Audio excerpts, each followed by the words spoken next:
Share with you my instructional design for my 8th grade ELA class. This class is a reading class with an emphasis on writing.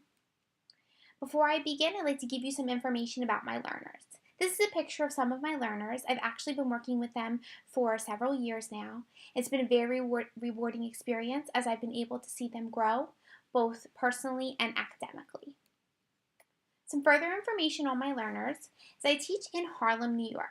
It's an 8th grade class, and there are 30 students which are heterogeneously grouped. 5 of these students are special education classified, which means that they do go to a pull-out with the special education teacher during most of my class. However, they will be staying in for this instructional plan. My school is a 6 through 8 building, and when students enter in 6th grade, they are generally 2 to 3 levels below grade level for a variety of reasons.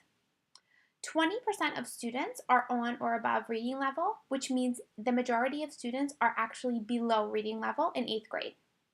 Some of the entry behaviors that are assessed at the beginning of the year is that usually the expectation is that students can read at an early 7th grade reading level, at least an early 7th grade reading level. However, this isn't always the case, and I have had students that have been as low as 4th grade reading level in 8th grade. Also, students need to be able to write a paragraph with all components. This includes a topic sentence, supporting details, and a clincher sentence. Again, this is not always the case, but it is something that I assess at the beginning of the year, and that is the expectation. Some more information on my learners. Generally, students are struggling to use textual evidence in paragraph writing when they're writing about literature. Students are able to answer a question about literature, but they are not able to find the correct textual evidence. Generally, my students do have below average writing skills. This varies from students having problems with using subject-verb agreement to completing complete sentences to writing paragraphs and essays. Students do generally dislike writing about literature, and they find it difficult and vague, but they do love reading and they love getting good grades. So this is always used and will be used in this plan to help them. This plan was created from the data from the previous unit, which was on Of Mice and Men. Students are always asked almost every other day in paragraph form to write about a theme statement that the author is trying to send to the reader. And students were generally able to complete theme statements, however, they were struggling finding the textual evidence to support the theme statement. This seemed to be a problem for all students, regardless of how high or low they were ability-wise in the class. Further evidence that there was a problem, students were also not able to find evidence when using a graphic organizer either. However, if we had a conversation in class, students were usually able to find the textual evidence, but there is some disconnect between discussion and articulation and writing down these answers.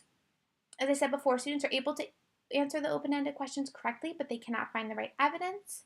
And finally, if I were to give students a multiple choice example of using textual evidence, they're able to find the correct evidence, they just cannot find it on their own. Therefore, the goal is that students will be able to identify and use textual evidence to support thesis statements in literature-based open-ended responses. There are 2 instructional strategies I want to share with you. The first is collaborative learning. This picture is 2 of my students, however, this is not from my class. You'll see they're holding a rat, and that is not something that would happen in my class. The way that I do collaborative learning in my class is, as I said before, this is a heterogeneously grouped of students, and so in the beginning of the year, I create my seating chart so that all the desks are in pairs and that the students are paired in a high-low seating. So there's one high-level student and there's one low-level student. Throughout the year while I'm making my materials, I differentiate the materials. Students are either labeled as a pink partner or a green partner. Pink partner is high level and green partner is low level. When students have their work in classwork, sometimes they will only answer questions for the pink partner or the green partner. Then the pink partner's obviously questions are more difficult than the green partner's questions. Then I allow these students to collaborate on their ideas before we collaborate together in a class and share answers from independent practice. This has been a very effective strategy. My low-level students have learned a tremendous amount from my higher-level students, and my higher-level students have also learned a tremendous amount from my lower-level students as well. Another instructional strategy I use during this plan is modeling. Every single objective is modeled.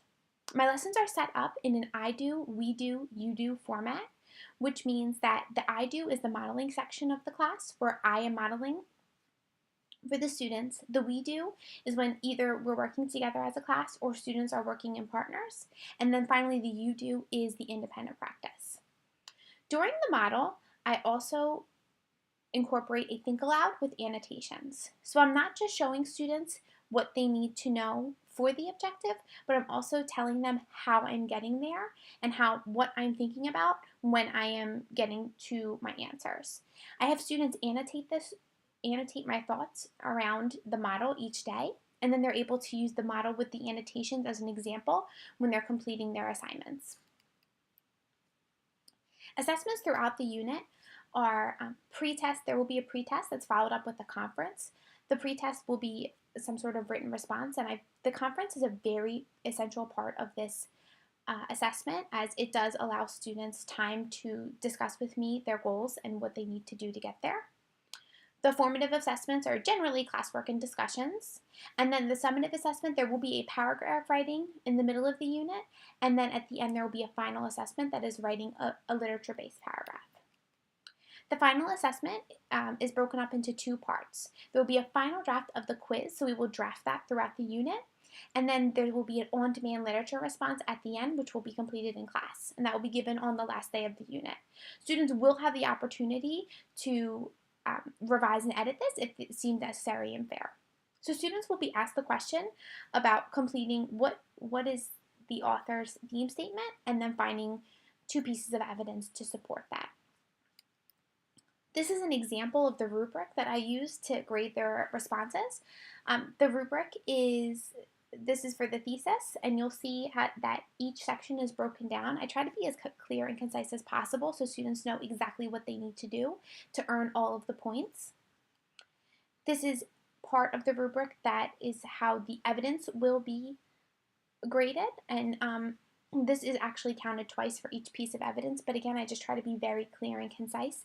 This rubric is given to the students at the beginning of the unit and then again before the last summative assessment, so they can use it as a guide when completing.